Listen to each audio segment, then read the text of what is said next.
بسم الله الرحمن الرحيم. قل أوحي إلي أنه استمع نفر من الجن فقالوا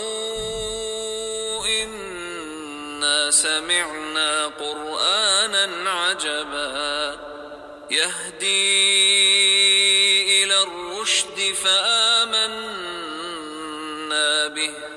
ولن نشرك بربنا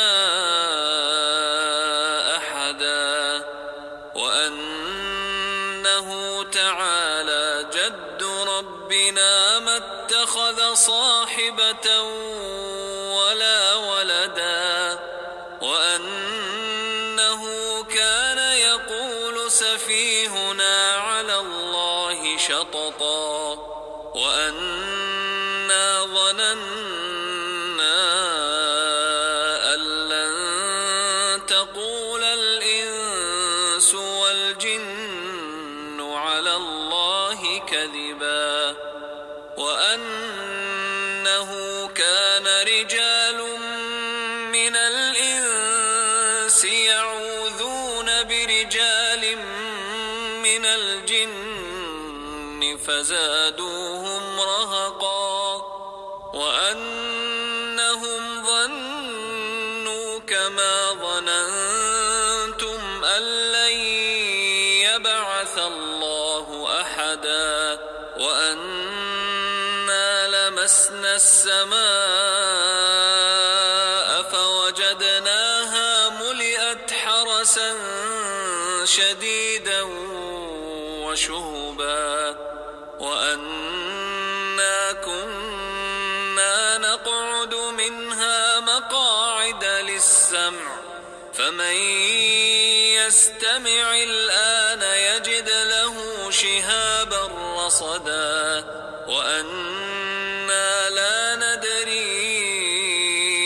أشر أريد بمن في الأرض أم أراد بهم ربهم رشدا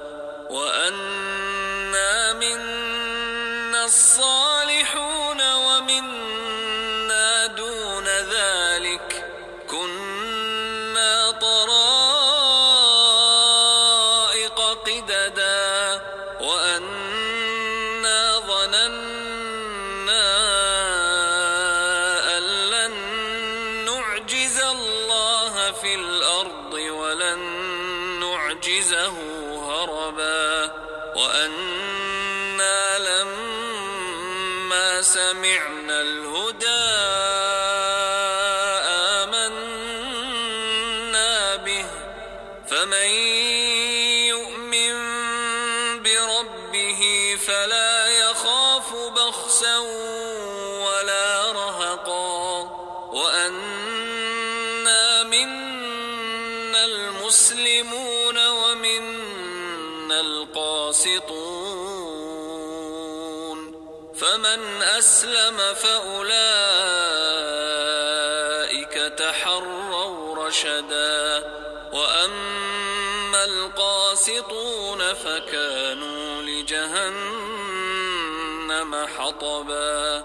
وأن لو استقاموا على الطريقة لأسقيناهم ماء غدقا لنفتنهم فيه ومن يعرض عن ذكر ربه يسلكه عذابا صعدا وأن المساجد لله فلا تدعوا مع الله أحدا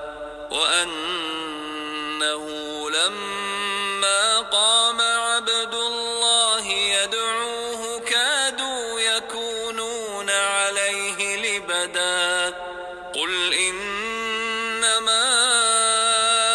أدعو ربي ولا أشرك به أحدا قل إني لا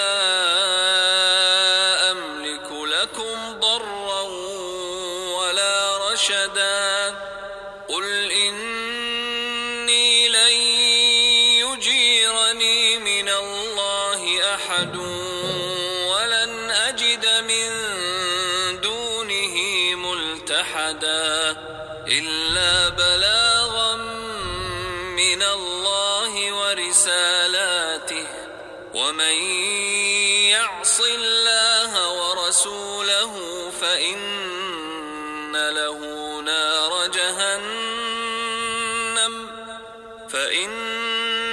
له نار جهنم خالدين فيها أبدا حتى إذا رأوا ما يوعدون فسيعلمون من أضعف ناصرا وأقل عددا قل إن أدري أقريب ما توعدون أم يجعل له ربي أمدا عالم الغيب فلا يظهر على غيبه أحدا إلا من ارتضى من رسول فإنه يسلك من بين يديه ومن خلفه رصدا ليعلم أن قد أبلغ